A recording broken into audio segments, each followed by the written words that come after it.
అంతా ఓకే. రాజాసాబ్ టీజర్లో ఆ రాజు క్యారెక్టర్ ఎక్కడ?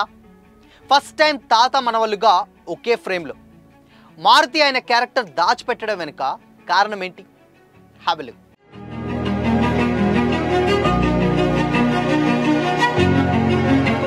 Hi hello, welcome to Disha TV. లేటెస్ట్గా రిలీజ్ అయినటువంటి రాజాసాబ్ టీజర్ అనుకున్న ఎక్స్పెక్టేషన్స్ని మించిపోయిందనే చెప్పాలి. ఆల్రెడీ టీజర్ చూసిన వాళ్ళు దీని గురించి కొన్ని రోజులుగా ఇస్తున్నటువంటి హైప్లో ఎలాంటి డౌట్ ఏమీ లేదనే రెస్పాన్స్ వస్తుంది. అండ్ ఇక ప్రభాస్ గారి ఫ్యాన్స్ అయితే టీజర్ చూశాక మామూలు హ్యాపీనెస్లో లేరు.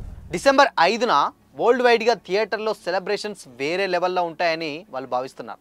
అండ్ అయితే మారుతి గారు చాలా టైం తీసుకొని తన బలమైనటువంటి హారర్ కామెడీ జోనర్లో అద్భుతమైన విజువల్స్లో ఫుల్ లెంత్ ఎంటర్టైనర్ని అందించబోతున్నారనే టీజర్ అయితే హింట్ ఇచ్చింది. అయితే టీజర్లో ప్రతి ఫ్రేమ్ చాలా అట్రాక్ట్ చేసిందనే చెప్పాలి. అయితే ఒక్క విషయంలో మాత్రం డిసప్పాయింట్మెంట్ మిగిల్చింది.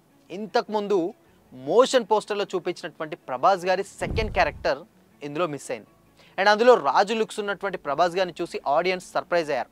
ఎందుకంటే చంద్రముఖిలో రజనీ గారు చేసినటువంటి ఆ క్యారెక్టర్ తరహాలో కనిపించింది ఆ క్యారెక్టర్. అండ్ ఇక టీజర్లో ఆ క్యారెక్టర్ను చూపిస్తారని అందరూ అనుకున్నారు, కానీ ఎక్కడా ఆ క్యారెక్టర్ కనిపించలేదు. ఒక్క సీన్లో మాత్రం తలకిందులుగా ఉన్నటువంటి ఒక 2 సెకండ్లలో చూపించారు, కానీ దాన్ని మనం అంటే పసిగట్టడానికే చాలాసార్లు చూడాల్సి వచ్చింది.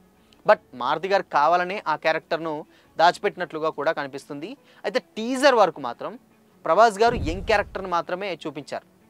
భూతంగా మారినటువంటి రాజు క్యారెక్టర్లో సంజయ్ దత్ గారిని చూపించారు. బహుశా ఆ క్యారెక్టర్కు రాజుగా ప్రభాస్ క్యారెక్టర్కు ఏదైనా లింక్ ఉండొచ్చు అన్న వినిపిస్తున్నాయి అన్నమాట ఆ టాక్ కూడా. అండ్ అయితే ఆ క్యారెక్టర్ ఫ్లాష్ బ్యాక్లో రావచ్చు, లేదంటే దాన్ని ఎదుర్కోవడానికి ప్రభాస్ గారు ప్రజెంట్లో రాజ్ అవతారంలోకి మారొచ్చు. అండ్ ఇక టీజర్ వరకు అయితే యంగ్ ప్రభాస్ గారిని మాత్రమే చూపించి ట్రైలర్ కోసం దాన్ని దాచిపెట్టి ఉండొచ్చు అనే టాక్ కూడా నడుస్తుంది. లేదా డెఫినెట్గా నేరుగా సినిమాలోనే ఆ క్యారెక్టర్ ఆడియన్స్ ముందుకు వచ్చి అట్లీస్ట్ సర్ప్రైజ్ అయ్యేలా మారుతి గారు ప్లాన్ చేసి ఉంటారని కూడా అనుకుంటున్నారు చాలామంది. బట్ టీజర్లో మాత్రం ఈ క్యారెక్టర్ లేకపోవడం వల్ల కొంత డిసప్పాయింట్మెంట్తో ఉన్నా సరే, బట్ రేపు మాత్రం అంటే సినిమా రిలీజ్ అయితే ఆ క్యారెక్టర్ హైలైట్ అయితే మాత్రం ఆశ్చర్యపోవడం లేదని కూడా ఉన్నటువంటి క్రిటిక్స్ అయితే చెప్తూ ఉన్నారు. అండ్ ఇక పీపుల్స్ మీడియా ఫ్యాక్టరీ ప్రొడ్యూస్ చేసినటువంటి ఈ సినిమాలో అండ్ ప్రభాస్ గారి పక్కన ఏకంగా 3 హీరోయిన్లు నటించారు. మాలవిక మోహన్ గారు, నిధి అగర్వాల్ గారు, ఇక రిద్ధి కుమార్ గారు. అండ్ ఈవిడ ఆల్రెడీ రాధేశ్యామ్లో చేసింది, బట్ రాధేశ్యామ్లో చైల్డ్ క్యారెక్టర్, బట్ దీంట్లో హీరోయిన్గా ఇంట్రడ్యూస్ అయిందనే చెప్పాలి. అయితే డిసెంబర్ 5న మాత్రం ఈ సినిమా వరల్డ్ వైడ్గా రిలీజ్ అవబోతుంది. బట్ ఏదేమైనా కానీ ఎక్స్పెక్టేషన్స్ ఇక్కడ ఉన్న రాజాసాబ్ మీద అసలు హైప్ లేదు. ఎంతసేపటికి సలార్ 2, కల్కి 2 అండ్ దాని తర్వాత స్పిరిట్, సో ఇవన్నీ కూడా కంప్లీట్గా వీటి మీద ఉన్నాయి.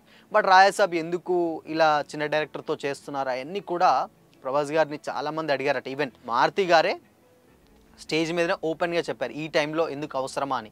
బట్ అవన్నీ కాకుండా పక్కాగా నమ్మి అండ్ ఆ క్యారెక్టర్ ఇచ్చినందుకు చాలా అంటే టీజర్ అనుకున్న ఎక్స్పెక్టేషన్స్కి ఒక మించిపోయిందనే చెప్పాలి. ఫర్ ది ఫస్ట్ టైం ఆయనంటే చాలా రోజుల తర్వాత ఒక కామెంట్స్ వినిపిస్తున్నాయి. ఏంటి అని అంటే ప్రభాస్ గారిని వింటేజ్ ప్రభాస్ గారిని చూపించారు అని. అంటే బుజ్జిగాడు, ఏక్ నిరంజన్ ఇలాంటి ఏదైతే డార్లింగ్ లాంటి కామిక్ రోల్స్ ఏదో ఉంటాయో అది చాలా పర్ఫెక్ట్గా చేయగలుగుతాడు ప్రభాస్ గారు. బట్ ఆయన్ని బాహుబలి తర్వాత అసలు అలాంటి క్యారెక్టరే ఎక్స్పెక్ట్ చేయలేదు. బాహుబలి అలానే అయిపోయింది, బాహుబలి 2 అయిపోయింది, దాని తర్వాత సాహో, దాని తర్వాత రాజేశ్యామ్. కొంచెం ఏదో రాజేశ్యామ్లో టచ్ చేశారు కానీ బట్ అది ఫుల్ ఫ్లెడ్జ్గా అయితే వర్కౌట్ అవ్వలేదు. ఇక దాని తర్వాత కల్కి, సలార్ అన్నీ కూడా ఇక మనకు తెలిసినవే. అంటే మేబీ ఆ సినిమాలన్నీ కూడా అసలు ఇలాంటి ఒక ఉన్నటువంటి వింటేజ్ ప్రభాస్ గారు ఎక్కడ కనిపించలేదు. బట్ ఫస్ట్ టైం రాజాసాబ్లో మాత్రం ఆ లుక్స్ మాత్రం నెక్స్ట్ లెవెల్లో అయితే అనిపిస్తున్నాయి. అండ్ ఇక దీంట్లో తాతగా మనవడిగా ఉన్నారు. బట్ ఆయన చేసినటువంటి కామిక్ లాస్ట్లో తాత కరెంట్ తీగ కొరికాడో చూడరా, ఈ క్యారెక్టర్ ఏదైతే ఉందో ఈ కామిక్ కానీ ఆ లవ్ ప్రపోజల్ నిధి అగర్వాల్తో ఉండేటువంటి సీన్స్ కానీ ఇవన్నీ కూడా బుజ్జిగాని గుర్తు చేస్తున్నాయి. బట్ ఆయన కామెడీని కూడా అలా టచ్ చేస్తారు. అండ్ మనకు తెలుసు మారుతి గారు అంటేనే ఇలాంటి హారర్ కామెడీ సినిమాలకు ఎక్స్పర్ట్ అనమాట. ప్రేమ కథా చిత్రం కావచ్చు, అక్కడి నుంచి వెళ్ళి ఎంత పెద్ద హిట్ అయిందో తెలుసు. బట్ ఒక హారర్ని కామెడీ యాంగిల్లో చూపించగలరు అన్న కూడా ఆయన చాలా పర్ఫెక్ట్గా ఇంప్లిమెంట్ చూపించాడు. బట్ ప్రభాస్ గారిది ఆల్రెడీ దాంట్లో ఒక టైటిల్ వేశాడు, వరల్డ్ బిగ్గెస్ట్ హారర్ కామెడీ అని కూడా. అంటే ఇంతవరకు ఇలాంటి జోనర్లో, ఇలాంటి కామెడీ యాంగిల్లో ఇలాంటి స్టోరీ రాలేదు. బట్ ఒక విజువల్స్ తోటి మ్యాచ్ చేసేటువంటి సినిమా అని కూడా చెప్పారు. కాబట్టి మొత్తంగా సినిమా మాత్రం నెక్స్ట్ లెవెల్లో ఉండవుందని అయితే అర్థమవుతుంది. అండ్ టీజర్ మాత్రం అంచనాలు మాత్రం డెఫినెట్గా ఒక రేంజ్లో పెట్టేసింది అనమాట. ఇంకా ట్రైలర్ వస్తే మేబీ ట్రైలర్లో ఆ క్యారెక్టర్ చూపిస్తారా లేదా అనేది తెలియదు, కానీ ట్రైలర్ చూపిస్తే మాత్రం నెక్స్ట్ లెవెల్ ఉంటుంది ఆ క్యారెక్టర్.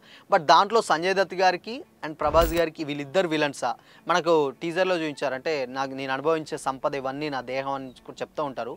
బట్ ఆ డైలాగ్లో గతంలో ఉన్నటువంటి అంటే ఇద్దరు రాజులు, అటు సంజయ్ దత్ గారు ఇటు ప్రభాస్ గారికి మధ్య కాంబినేషన్సా, లేదంటే రాజే అక్కడ సంజయ్ దత్ గారా, ఈయన మళ్ళీ ప్రజెంట్ ఆ రాజు అవతారంలోకి అయితే ఎదుర్కొంటాడా అనేది కూడా ఇలా చాలా చాలా సస్పెన్స్ అయితే ఉన్నాయి.